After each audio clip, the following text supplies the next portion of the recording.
Pues bienvenidos a una clase más de la línea de anatomía y hoy vamos a ver, nos vamos a centrar en el sistema digestivo, ¿de acuerdo? Bueno, pues vamos a empezar. Perfecto, perfecto, Natalia. Pues vamos a empezar un poquito con una definición, ¿vale? Como suelo empezar siempre. Una definición de perogrullo en este caso.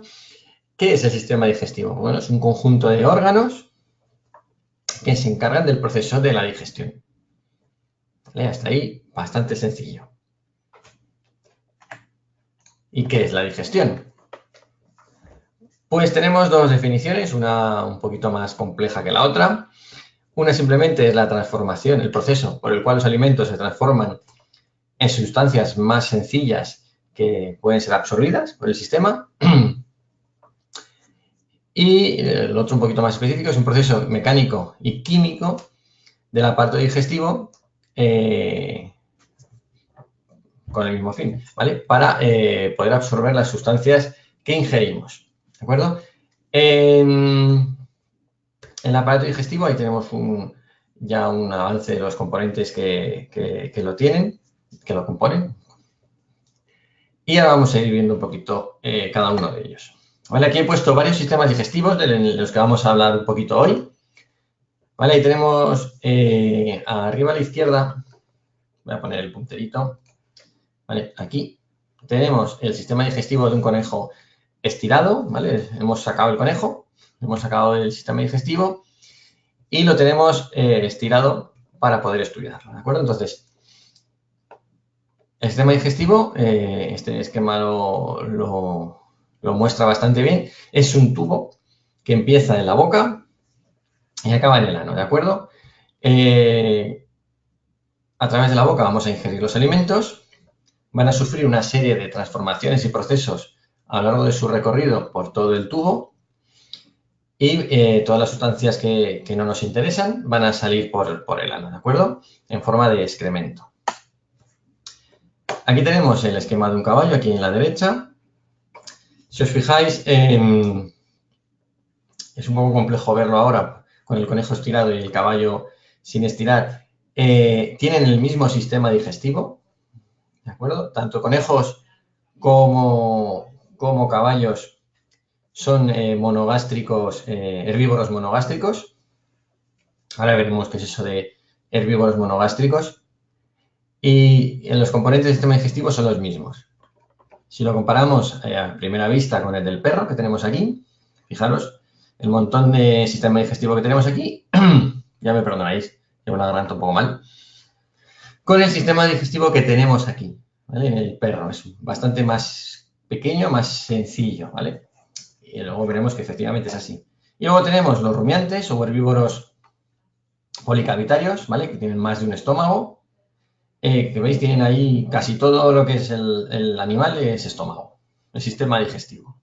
Y lo veremos más detalladamente más adelante. No he puesto el de un ave, pero veremos un ave. No os preocupéis.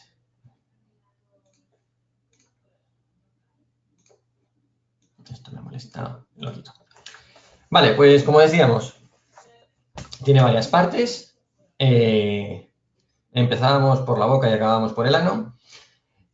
Es un tubo y tiene diferentes estructuras. La parte en la que comienza el tubo como tal, digestivo, sería el esófago, que está conectado a la parte más caudal de la boca, luego veremos qué parte. Continúa con una dilatación, que es el estómago.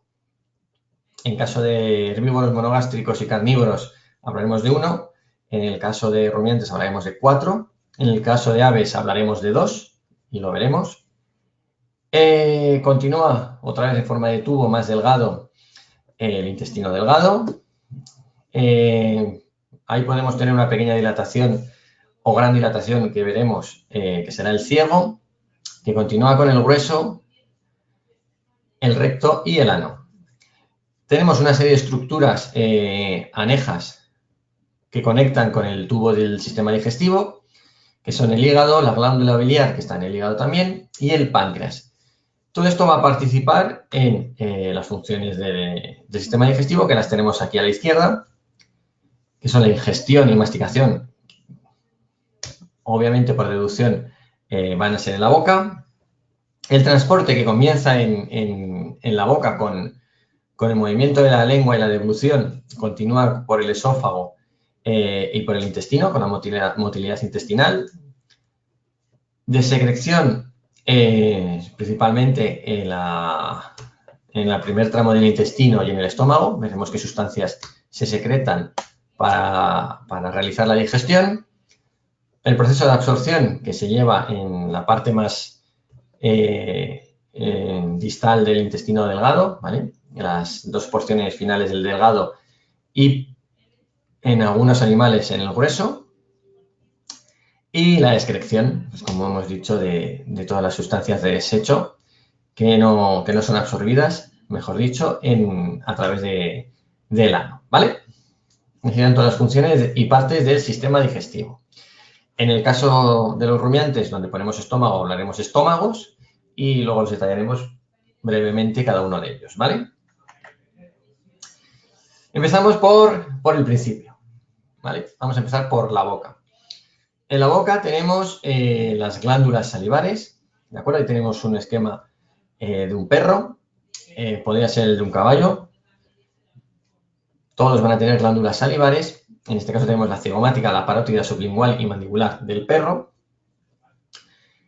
Y la saliva es importante porque realiza dos funciones. Una que es envolver la comida de manera que sea más fácil su transporte, ¿vale? La lubrica.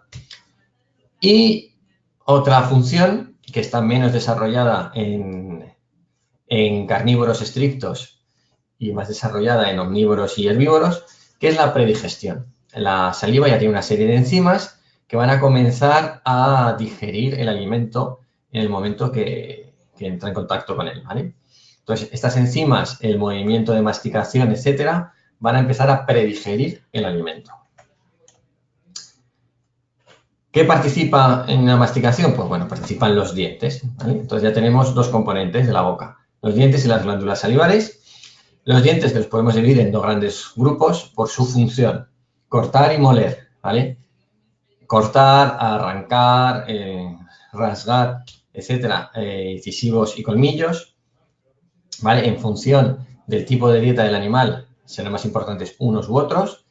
Desde luego en carnívoros estrictos van a ser más importantes incisivos y caninos que molares. Y en el caso de rumiantes, pues van a tener más importancia la función de moler, ¿de acuerdo? Que no significa que no tengan todos los dientes. Es decir, un gato o un perro, sabéis que tienen muy desarrollados los colmillos, los caninos, los incisivos, pero también tienen molares muy importantes. La muela carnicera, ¿vale? Que es esta que se puede observar en esta ilustración, ¿vale? Esta que tenemos aquí, que va a cortar y rasgar y machacar el alimento, ¿de acuerdo? En el caso de rumiantes o herbívoros, realmente los dientes van a ser superficies planas que van a ir, iba a decir grindeando, van a ir moliendo, ¿vale? El alimento, lo van a chafar como si fuera como si estuviéramos haciendo un alioli, ¿vale? Van a ir la comida, hierba, vegetación que ingiera el animal herbívoro, junto con la saliva, pues van a ir ahí machacando, machacando para hacerla muy fina, ¿vale? Continuamos. Siempre que pongo esto no me deja. La lengua participa activamente, por supuesto, de dos maneras. Va a participar en un movimiento, en la deglución y en la mezcla del alimento con la saliva, ¿vale? También en algunos animales la lengua ayuda a ingerir la comida, ¿vale? Sobre todo en felinos. Sabéis que la lengua es muy rasposa. Esto le permite arrancar la carne del hueso de manera que optimizan, ¿vale? La caza. Que no significa que la lengua de una vaca no sea rasposa, ¿vale? si entráis alguna vez en contacto con la lengua de una vaca, veréis que si os pega un lametazo se os lleva el jersey y lo que hay debajo del jersey parte del brazo, ¿vale? También tiene su función, también tienen diferentes estructuras en la lengua que les ayudan a moler y masticar, a moler el alimento. Os he puesto una serie de documentos, ¿vale? De enlaces, os los voy a ir poniendo, a ver si me deja, para que luego completéis un poquitín lo que os estoy explicando. Está cargando, ¿vale? Aquí os lo voy a poner. Dame un segundito, os lo envío por chat, ¿vale? El enlace. Confirmadme que lo recibís.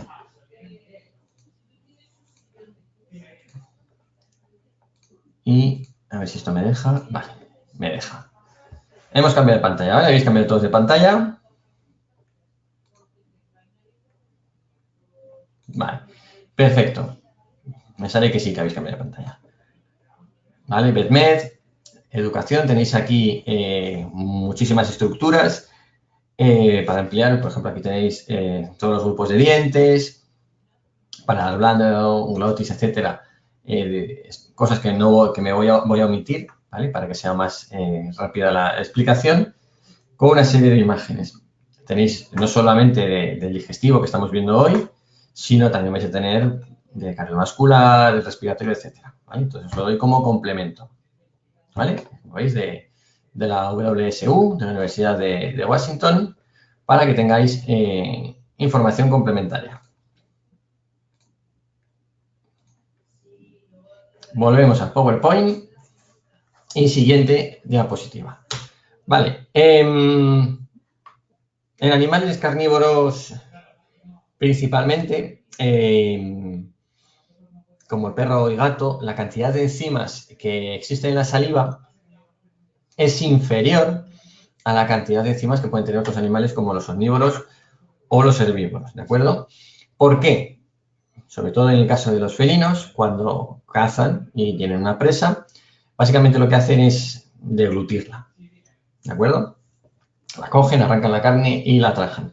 Hay poca mezcla, poco movimiento del alimento para que se mezcle con la saliva en la boca. Esto va a tener por contra va a ser negativo porque el alimento va a llegar menos predigerido, con lo cual luego en el estómago el pH de este va a ser muy elevado, y cuando me refiero a elevado, muy ácido, ¿vale? Un pH bajo, muy ácido, para poder contrarrestar esta falta de predigestión, ¿vale? Luego veremos por qué es el pH ácido. ¿No habéis recibido algunos enlaces? Espera que lo envío también por aquí. Fijaros que lo he enviado por chat, no por preguntas.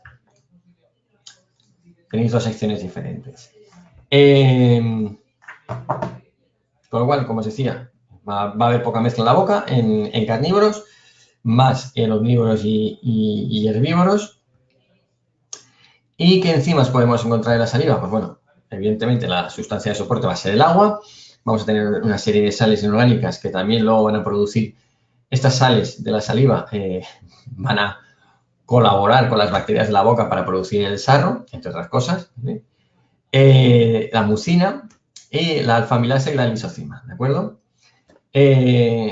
Principalmente a través de la lisocima va a tener un efecto germicida, ¿vale? Va a ser una especie de protección para que no cualquier bacteria nos crezca en la boca. Y la alfamilasa empieza la digestión de los glúcidos, ¿vale? Amilasa, almidón, ¿vale?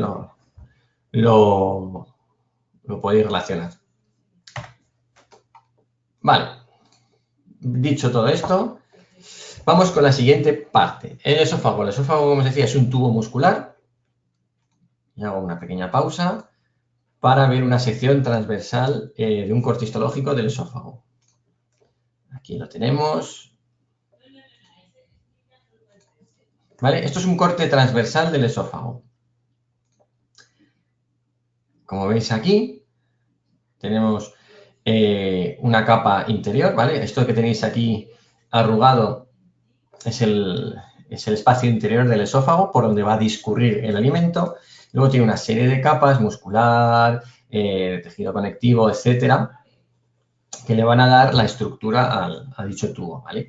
Además, esta capa muscular va a ser la que participe en los movimientos de transporte del bolo, ¿vale? Por todo el esófago. El esófago es un tubo, el alimento no va a bajar porque sí, entonces va a haber una serie de contracciones y movimientos peristálticos que van a mover a ayudar a que el alimento discurra por el esófago, ¿vale? Por eso podemos deglutir de pie o boca abajo, que va a dar igual que el alimento va a llegar al estómago, ¿vale? Porque el esófago va a ir desplazándolo a través de estos movimientos musculares. Vale. Dame un segundito, que os voy a poner también esta web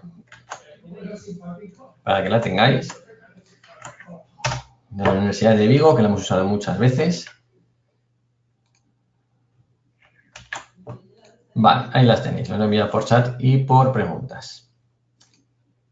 Y volvemos al PowerPoint. Más, como decía, va en la mucosa, la parte más interior, la que estaba en ese hueco, va a haber una serie de glándulas esofágicas que su función va a ser lubricar para facilitar el paso del alimento. La capa muscular, que va a ser la que a través de una serie de contracciones mueva el alimento, que es tejido estriado en perro y los 2 tercios anteriores de estriado y el tercio posterior liso en gato y equidos. ¿Vale? Ya sabéis la diferencia entre el tejido muscular estriado y el liso, la estructura del mismo, de anatomía del muscular, y luego una capa adventicia de tejido conectivo para darle resistencia. A continuación, ya llegando al estómago, ya que, como he dicho, el esófago conecta desde el final de la orofaringe, la parte más caudal, lo que consideramos la boca, hasta el estómago, pues tenemos el estómago. El estómago no es más que una dilatación del tubo digestivo, ¿vale? Y va a tener una serie de funciones clave, ¿de acuerdo? Tenemos, aquí os he puesto 2 ilustraciones diferentes del estómago, ¿vale? Para que apreciéis que, bueno, es una dilatación, ¿vale? Había una evolución para que aparezca una dilatación donde el alimento va a sufrir una serie de transformaciones. La primera función que tiene el estómago es la mecánica. El estómago es un músculo, es muscular, ¿vale? Y a través de una serie de contracciones que tiene esta dilatación, va a mezclar el alimento con una serie de sustancias, de secreciones, con la saliva que ha llegado, secreciones que va a aportar el propio estómago para que se mezcle mejor, haya más contacto del alimento con estas sustancias, que ahora veremos, y que se produzca una mejor digestión. Luego también tiene una función exocrina y una función endocrina, ¿vale? La función exocrina serían las glándulas que tenemos dentro del estómago que van a secretar al estómago una serie de sustancias para digerir las proteínas, como es el clorhídrico. El clorhídrico es el que va a regular el pH ácido del estómago. Este pH ácido va a romper la estructura de las proteínas, ¿vale? Las va a partir en fracciones y además va a permitir que las enzimas que rompen las proteínas en péptidos, polipéptidos, dipéptidos, etcétera, funcionen mejor. Luego también tenemos una serie de glándulas que secretan un mucus, perdón el gallo, un mucus que va a proteger al propio estómago de sus secreciones ácidas, ¿de acuerdo? Aquí os voy a poner otro corte histológico del estómago para que veáis estas glándulas. Vale. Aquí tenemos el estómago, ¿de acuerdo? Esto que veis aquí en B es una glándula gástrica. Fijaros qué longitud tiene la glándula. Aquí produce la secreción y la secreta aquí fuera, ¿vale? Todo esto es una serie esto es una protección, ¿vale? Que haya esta longitud para que su propia secreción no afecte a los tejidos del estómago, ¿de acuerdo? Esto está recubierto con un mucus para que no tenga problema, ¿vale? Volvemos al PowerPoint. Y luego tenemos una secreción endocrina.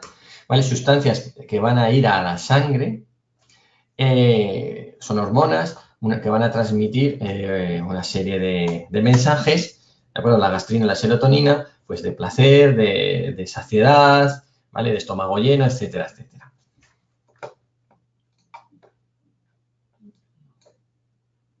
Exocrina, la secreción exocrina es al exterior, en este caso el exterior es el hueco del estómago, y la secreción endocrina es la secreción al interior, en este caso a la sangre, ¿vale? Esa es la diferencia entre secreción exocrina o endocrina. Otras glándulas exocrinas, perdonad, son las glándulas sudoríparas, que producen su secreción al exterior, y otro tipo de secreciones endocrinas, pues cualquier glándula endocrina que se nos ocurra, pues yo qué sé, por ejemplo, las glándulas del páncreas, ¿vale? O del páncreas o de la hipófisis, ¿vale? Porque todas van al interior, endocrinas, a la sangre. En este caso es un poquito más raro porque es exocrino, va al exterior, pero realmente el exterior en este caso es el hueco del estómago, ¿sí? Vale. Esa es la diferencia entre exocrino y endocrino. Más cosas, estructuras del estómago. Sí, endocrino es a sangre, ¿vale? Recordad que las hormonas son mensajeros para transmitir información, ¿vale? Por el organismo. Estructuras ya lo diré, del estómago, ¿vale? Bueno, aquí tenemos el esófago, aquí tenemos el cardias, ¿vale? La entrada al estómago. En la parte más distal vamos a encontrar el píloro, ¿vale? Esa es una válvula que va a controlar el paso del alimento, en este caso, sí, del alimento ya predigerido, al intestino, ¿vale? Luego tenemos la curvatura menor, la curvatura mayor, para diferenciar los lados del estómago. Y además el estómago se va a dividir en su interior principalmente, ¿vale? Es donde lo vamos a ver. Dos zonas, una zona más muscular y una zona más glandular, ¿de acuerdo? En el caso de animales con un solo estómago está todo mezclado en diferentes zonas. En animales con más de un estómago va a tener cada estómago va a tener una función. Unos tendrán función glandular, otros tendrán función mecánica o muscular, ¿vale? No sé qué me preguntáis. Vale, perfecto. ¿Dónde estaba yo? Sí. Animales monocavitarios. Animales monocavitarios con una sola cavidad, donde la función glandular y muscular va a ser la misma. En el mismo estómago tenemos los équidos, los huidos, carnívoros, ¿vale? Hay otros animales, por ejemplo, el conejo también entra aquí, ¿vale? El caballo, los équidos, respecto al tamaño del animal y al resto del tamaño del sistema digestivo, tienen un estómago relativamente pequeño, de solo 11 litros. Que dicho así, pues 11 litros suena bastante. Pero ahora cuando se hable de algunas otras partes del estómago, pues veréis esta diferencia. Mientras que en fluidos y carnívoros, esta relación de intestinos, estómago, no está no existe tanta diferencia. Los rumiantes tienen 4 cavidades en el estómago. El estómago ocupa todo el rumiante, ya lo veréis ahora cuando hablemos de ellos. Y en las aves tienen 2 cavidades, ¿de acuerdo? Una parte glandular, una cavidad será glandular y la otra cavidad será muscular. Vamos a ver el estómago de los animales policavitarios, ¿vale? Los rumiantes que tienen 4 cavidades. Vamos a diferenciar grandes rumiantes de pequeños rumiantes, ¿vale? Bovinos de ovinos, ¿vale? Principalmente. Fijaros, qué locura de conexiones. Ya sabéis que los rumiantes se denominan rumiantes porque rumian. ¿Qué es el proceso de rumia? Bueno, pues el proceso de rumia es después de la deglución, ese alimento pasa a una de las cavidades y después de un proceso de predigestión vuelve otra vez ese bolo a la boca, donde lo vuelven a masticar, lo vuelven a deglutir y ya pasa a otra cavidad diferente para seguir su camino por el sistema digestivo. Es decir, mastican el alimento 2 veces, ¿vale? Es lo que se denomina rumiar. ¿Qué cavidades tienen? Bueno, pues tienen, ahí os he puesto los nombres antiguos y modernos, ¿de acuerdo? muchos, imagino, si tenéis contacto con animales en el campo, seguramente hayáis oído los nombres de los estómagos, ya lo diré, antiguos, panza, bonete, librillo y cuajar, ¿vale? Que ahora actualmente se denominan rumen, retículo, omaso y abomaso, ¿vale? Rumen está claro, ¿vale? El rumen pues tendrá que ver algo con la rumia, ¿vale? Es la primera cavidad, 130 litros de cavidad en bovino, fijaros qué inmensidad de saco, ¿vale? 20 litros en ovino, ¿vale? En pequeños rumiantes. Luego tendríamos el retículo o bonete, como se denominaba antes, que sería la segunda cavidad. En estas dos es donde se va a producir el proceso de rumia, para luego continuar al omaso o librillo, ¿vale? Se denominaba librillo porque tiene cientos de miles, no está hueco, sino que tiene cientos de miles de hojas, ¿vale? Por eso se llama librillo, tiene una serie de hojas en su interior, aumentando su superficie. Y el abomaso o cuajar, donde se va a producir la digestión enzimática, ¿vale? De aquí se obtiene el cuajo animal, ¿vale? Que se obtiene de rumiantes, pues se obtiene de esta parte del intestino, perdonad, del estómago de los rumiantes, ¿vale? Del abomaso o cuajar, ¿vale? Es ya sabéis, el cuajo animal se utiliza para hacer quesos principalmente. Es el de menor tamaño, fijaros, 10 litros en bovino, medio litro escaso en ovino, ¿vale? No me voy a meter en patologías, que me pregunta por aquí, me preguntaba Claudia, ¿vale? Porque estamos en anatomía y ya tenemos bastante con anatomía. Más, policavitarios, las aves que comentábamos al principio, ¿vale? Dos cavidades, el proventrículo, que sería el glandular, y el que es más grande, sería este de aquí, A, y el B, la molleja o cavidad muscular, ¿de acuerdo? Aquí se produciría la mezcla con las secreciones para hacer la digestión química del alimento, y en la molleja se producen las contracciones, ¿de acuerdo? Incluso algunas aves, sabéis que ingieren, también lo vamos a poder encontrar en rumiantes, ingieren piedritas para triturar más esa comida, ¿vale? La molleja, como es muscular, pues seguramente habéis visto muchas veces mollejas en la carnicería, es comestible perfectamente, ¿vale? Es muscular. Seguramente, Oliva, seguramente, si tienes algún problema y no me ves y no me oyes, con las nubes que hay hoy y la lluvia seguramente hay alguna corte de internet. Vale, pues vamos a pasar a la siguiente parte, a continuación del estómago, el intestino. Esto que tenemos a la derecha, este paquete tan bien organizadito, si alguien me sabe decir de qué animal es.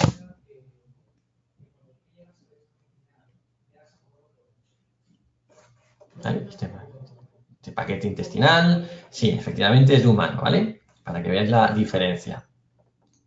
Es humano. Así, para que veáis la diferencia, sobre todo, el hígado nosotros lo tenemos en la derecha, ¿vale? El animal está más centrado, luego veremos en alguna imagen la organización del paquete intestinal, vale. Pero vamos a hablar del digestivo de los animales ahora. Al final es lo mismo, ¿vale? Es el mismo tubo con las mismas partes. La única diferencia es esta parte que tenemos aquí, tan chiquitita, que llamamos apéndice, que en los herbívoros monogástricos es todo lo contrario, no es para nada un apéndice, sino que es un pedazo de parte funcional del sistema digestivo donde se van a producir una serie de procesos que ahora veremos. Bueno, el intestino en general va a partir desde el píloro, ¿vale? La válvula de salida del estómago, hasta el ano. Se va a dividir en dos grandes partes diferenciables, el intestino delgado, porque es más delgado, y el intestino grueso, que es más grueso. ¿Vale? Muy descriptivos los nombres. Y la longitud total es muy variable entre animales. En carnívoros es relativamente corta, bastante corta, no relativamente, sino bastante corta, una proporción 5:1, ¿vale? Por ejemplo, la longitud total en un perro sería de 3,6 metros, Cuando hablo de proporción 5:1, por cada parte del animal tenemos 5 veces de parte del intestino de longitud, ¿vale? Llegando a los pequeños rumiantes a tener la mayor proporción, 25 partes de intestino por cada parte de animal, ¿vale? Una abeja tiene 31 metros de intestino, ¿vale? Un toro tiene 50, pero un toro es mucho más grande, que 50 sigue siendo una animalada de intestino, de longitud. Cerdo 23 y los equinos, como el caballo en concreto, 33, ¿vale? Metros totales. Como estos son longitudes en función también del tamaño del animal, no todos tendrán 33, unos tendrán 31 y tanto, otros 33 y pico, ¿vale? No son cifras universales. La diferencia principal entre el intestino delgado y el intestino grueso, aparte de la estructura del grosor del mismo, es que el intestino delgado va a tener vellosidades para la absorción de los alimentos y el intestino grueso apenas va a tener vellosidades, ya que su principal función va a ser la absorción de agua, ¿vale? Aquí tenemos otra vez el esquema del conejo, que hemos dicho que era un herbívoro monogástrico, ¿vale? Hemos salido del estómago y ahora estamos en la primera porción, que sería intestino delgado. Fijaros que aquí, esto que he pintado en verde, ya tenemos dos órganos anexos, el hígado y el páncreas, que luego hablaremos de ellos. El intestino delgado lo podemos dividir, se divide en 3 partes, duodeno, yeyuno y ileo, que sería la parte que ya comunica con el intestino grueso, bueno, concretamente con una división que ahora hablaremos en estos animales, y sus principales funciones van a ser la digestión intestinal. A través de la bilis, segregada por la vesícula biliar del hígado, jugos pancreáticos, enzimas intestinales y alguna porción todavía del quimo que ha salido del estómago. El quimo es la mezcla de alimento con las sustancias de digestión del estómago, todo ya machacado y mezclado por los movimientos musculares. Este quimo va a discurrir por el intestino delgado, va a mezclarse todavía con otro tipo de sustancias para que se vaya absorbiendo a través del mismo. Principalmente casi toda la absorción va a producirse en el yeyuno, se va a producir en el duodeno, ¿vale? En el duodeno principalmente, ya lo diré, azúcares, ¿vale? El resto en el yeyuno, y luego hablaremos de las diferencias del grueso. Aquí tenemos el estómago, el sistema digestivo del caballo estirado, ¿vale? Para que veáis que es prácticamente lo mismo, ¿vale? Aquí tenemos el esófago, el estómago, ¿vale?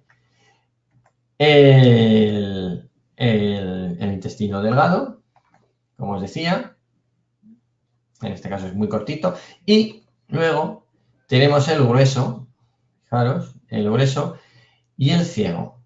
Aquí igual tenemos el grueso y el ciego.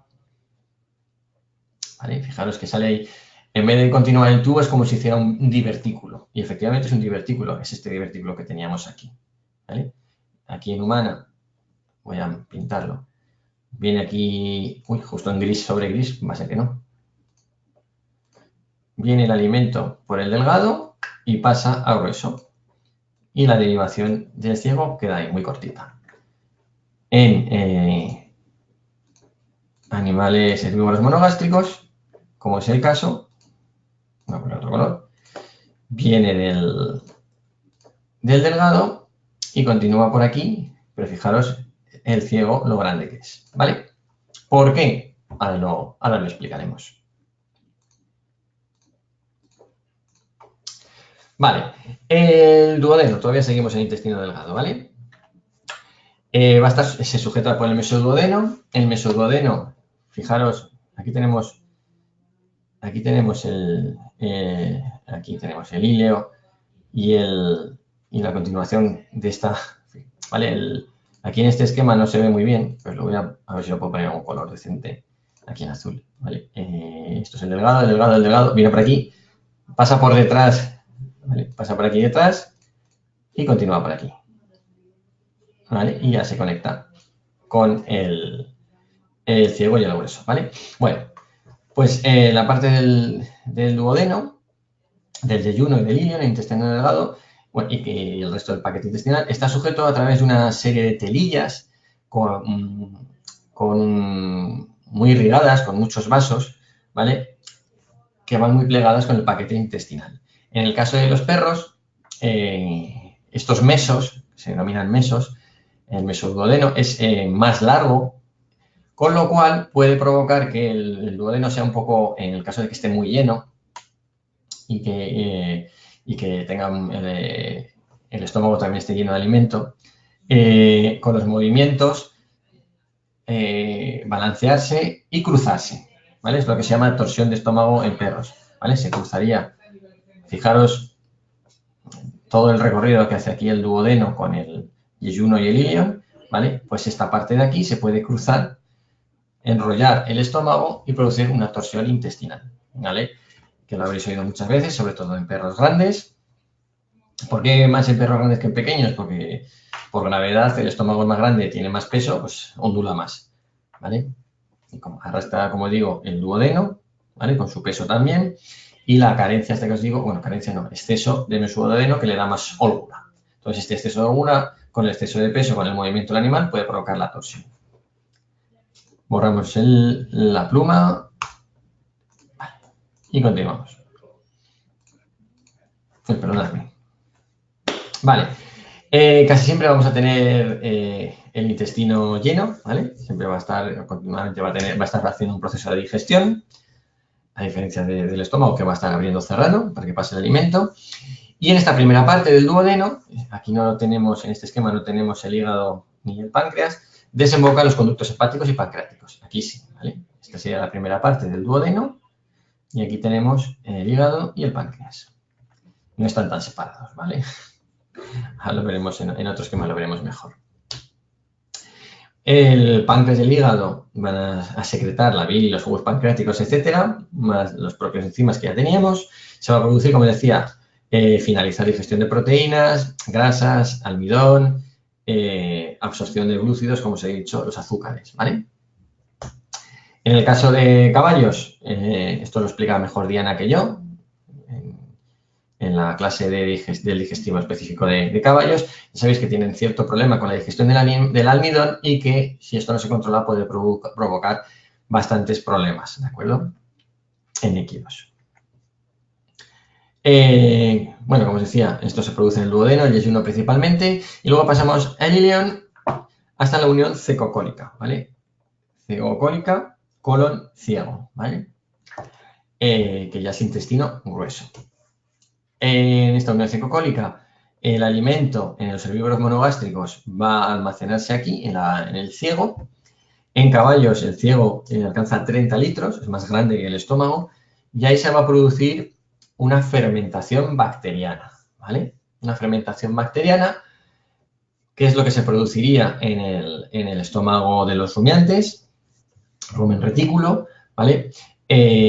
Donde las bacterias van a degradar la celulosa del alimento vegetal que están tomando estos animales herbívoros y van a producir a cambio sustancias como azúcares y ácidos grasos y algunas vitaminas que se absorberán aquí mismo, ¿vale? En el ciego. También producen gases, ¿vale? Pero los gases no se absorben, sino que hacen su salida con el resto del material fecal por el ano, ¿vale? Entonces, en el caso de los caballos se produce en el ciego, en el caso de los rumiantes se produce más en el estómago, ¿vale? Pero es lo mismo, en vez de tener 4 estómagos, pues tienen una zona aparte para la fermentación. Luego el alimento va saliendo por el colon, que tiene 3 partes, el colon ascendente, transverso y descendente. En esta, que por eso tenía la imagen del humano, es mucho más fácil de ver. Imaginaos, aquí tenemos el ciego, pues empaquetado tenemos el colon ascendente, transverso y descendente, ¿vale? Lo veis muy claro en esta imagen. Va por aquí, va por aquí, va por aquí, ¿vale?